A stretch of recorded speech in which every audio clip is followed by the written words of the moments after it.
มื้อนี้ก็เป็นมื้อที่เราถึงคำเสียใจที่สุดเนาะกับการต้องจากไปของหมาเบาต้อมสาวจ้อยหมาจีจีพี่น้องเลยเราถึงคำกับก่อนอื่นมัดก็ต้องขอโทษครอบครัวน้องจ้อยขอโทษเบาต้อมที่ตัวเองบ่รอบคอบในการออกรถจึงเฮ็ดให้รถบ่เตียงค่ำเอาไปทับเอาหมาจีจีที่นอนอยู่หน้ารถเพราะว่าช่วงนั้นมันก็เป็นช่วงกลางคืนได้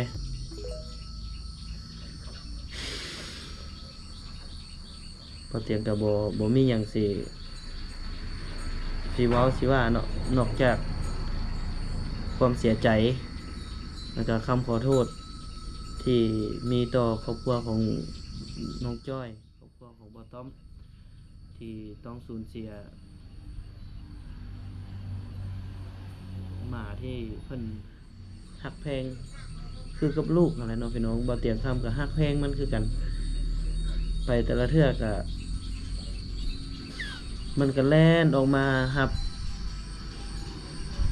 แล่นออกมาดมเนาะเห็นบ่เตียงอยู่ใส่นี่มันจะแล่นออกมาหาโลดเนาะเพราะว่ามันก็น่าจะรู้ว่าผู้ใดฮักมันผู้ใดแพงมันผู้ใดเอาใจใส่มันก็สิจื้อแล้วก็แล่นมาดมแข้งดมขาเนาะคือจีนี่จื้อแห้งเนาะบ่เตียงเดินทางไปบ้านอดีตแต่ละเทื่อนี่ถ้าบ่เห็นบ่ต้อมสาวจ้อยนี่เห็นจีมันจะออกมารับเลยก็ซ้ำกันกับได้เห็นเขาเจ้าเนาะก็เสียใจสุดละบ่มีหยังที่จะมาเปรียบได้ละกับการสูญเสียสิ่งของที่เพิ่นฮักเฮาก็ฮักคือกันเรื่องมันก็มีอยู่ว่าเนาะพี่น้องอันนี้ก็ก่อนอื่นก็แสดงความเสียใจนำเพิ่นก่อนแต่จะเล่าเข้าประเด็นที่สาเหตุที่ก่อให้เกิดเหตุในครั้งนี้เนาะก็คือว่ามื้อนั้นแหละเฮาไปท่าแขกเนาะบ่ต้อมก็หาบ่เตียงคำแก้ตู้มาให้คือคลิปก่อนผ่านมาหั่นล่ะแก้ตู้มาให้เพิ่นหลังจากนั้นเฮาก็แสดงความดีใจนำเพิ่นเนาะดีใจที่เพิ่นได้เครื่องเสียงใหม่ได้ตู้ใบไม้เฮาก็ดีใจแฮง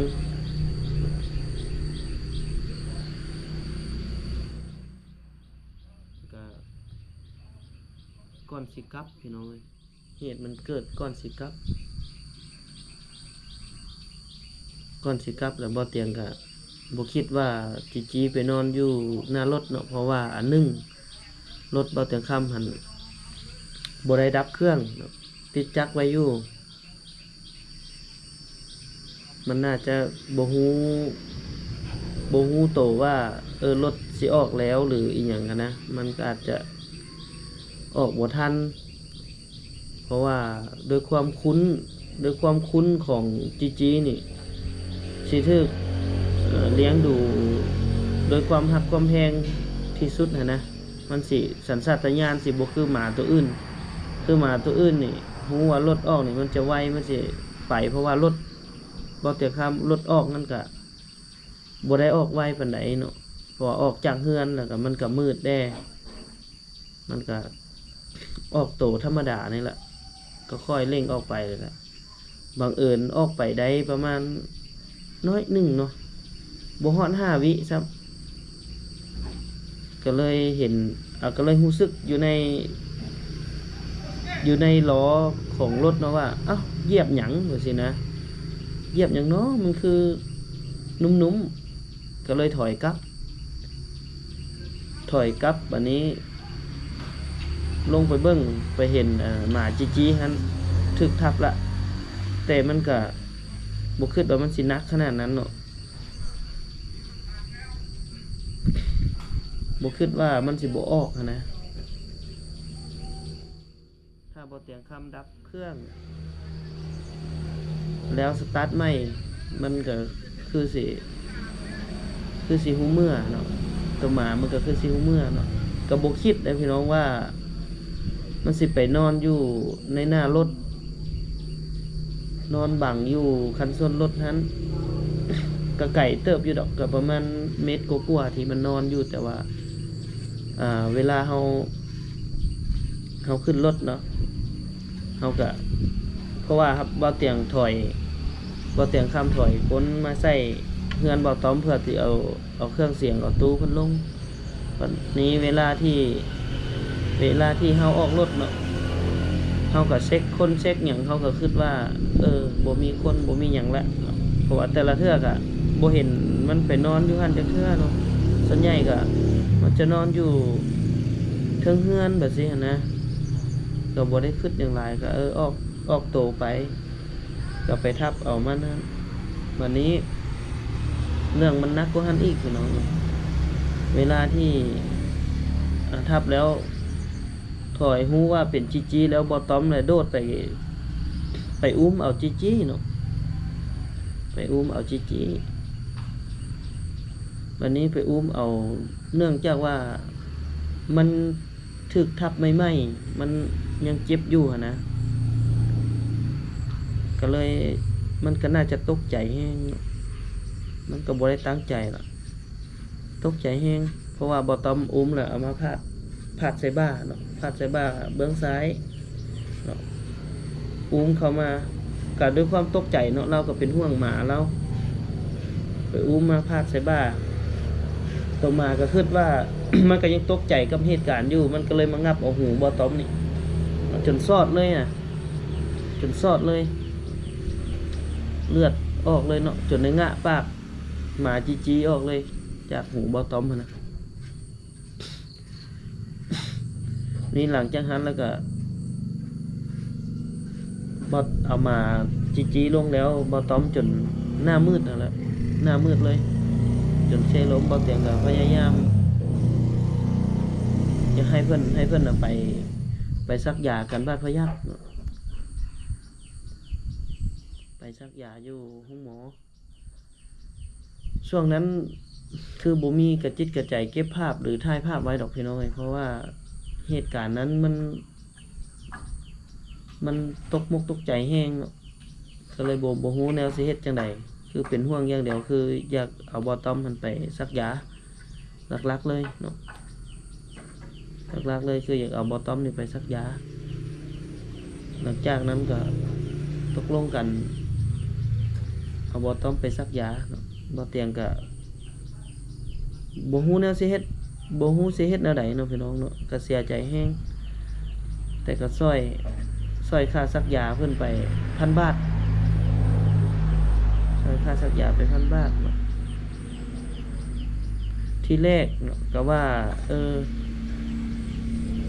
ว่าเอาเงินให้น้องจ้อย 500,000 เพื่อไว้ซื้ออยู่ซื้อกินจังบ่ได้ใช้หยังเนาะก็อีตนเขาเจ้าก่อนลงเรือหั่นนะคันมื้อใดที่ไปกรุงเทพอีหยังหั่นจังสิไปน้ำตึ้มเพื่อช่วยค่าใช้จ่ายในการไปกันมาหั่นคือมื้อไปตอนเว้นก็ตอนเพิ่นข้ามไปนครพนมเนาะพี่น้องข้ามไปนครพนมก็หนังสือรถก็หมดบ่เตียงข้ามเอาให้ 1,000 อ่ะทีแรกบ่อยากเอาแล้วบ่เตียงก็ว่าแนวใดก็เอาไปก็แม่นอีหลีได้ใช้อีหลีได้ใช้จ่ายอีหลีแต่ยังดีที่ได้เงินที่บ่เตียงให้ไปเนาะวันนี้มาครับเกิดเหตุการณ์แบบนี้บ่มีหยังหลายล่ะพี่น้องมีแต่เสียใจที่เสียใจที่สุดก็คือมันเกิดจากบ่เตียงนะก็เลยเสียใจแห้งเนาะที่เป็นคนเฮ็ดให้หมาจีเสียชีวิตที่เป็นคนเฮ็ดให้ครอบครัวน้องจ้อยบ่าวต้อมที่บ่าวเตียงคำนับถือเป็นอ้ายเป็นน้องที่สุดนั่นแหละถึงสิบ่แม่นเกิดจากพ่อแม่เดียวกันแต่ก็ฮักแพงกันคือกับอ้ายกับน้องอีหลีมีหยังก็ กื้อกูลแบ่งปันกันตลอด แต่มามื้อนี้บ่เตียงก็เป็นคนที่เฮ็ดให้ครอบครัวเพิ่นต้องสูญเสียในสิ่งที่เพิ่นรักที่สุดแพงที่สุดเนาะก็เสียใจหลายเสียใจที่เฮ็ดให้มันเกิดแบบนี้ก็บ่อยากให้มันเกิดนั่นแหละ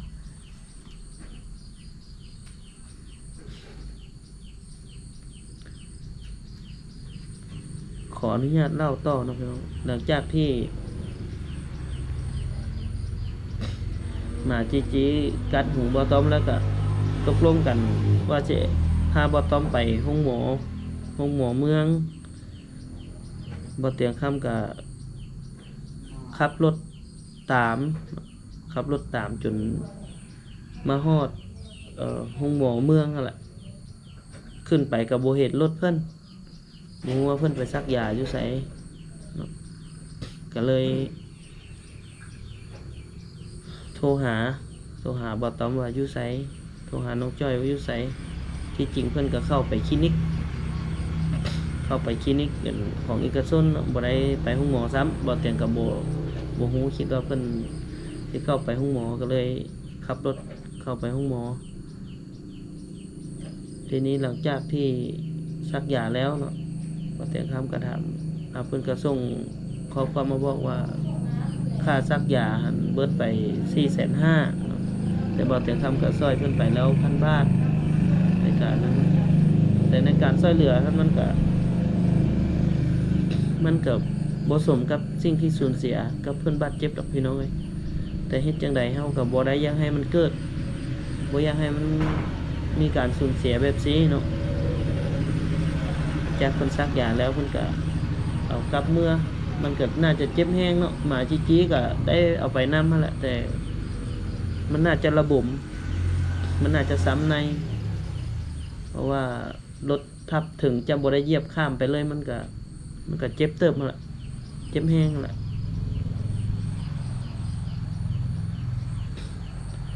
หลังจากนั้นแล้วเพิ่นกลับบ้านเนาะ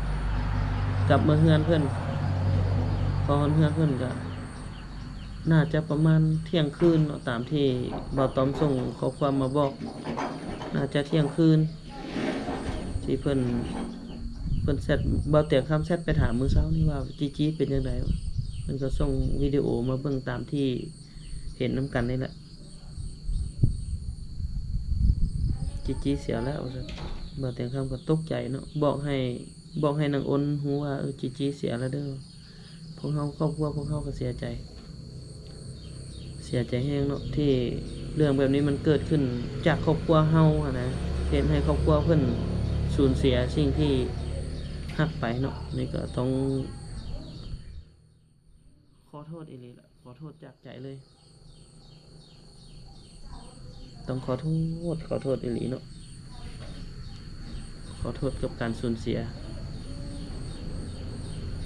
บ่มีสิ่งใดที่จะมาเอาต่อละพี่น้องนอกจากคำว่าเสียใจแล้วก็ขอโทษกับครอบครัวน้องจ้อยครอบครัวบ่ต้อมที่ต้องสูญเสียหมาจีเนาะเพิ่นก็ฮักแพงซ้ำลูกสำหลานเพิ่นเป็นเฮาก็เสียใจคือกันแต่ก็บ่ฮู้สิเฮ็ดจังไดเนาะมันก็บ่ฮู้สิทดแทนด้วยอีหยังพวกเฮาครอบครัวพวกเฮาก็เสียใจที่สุดกับเหตุการณ์นี้เนาะเพิ่นเนาะ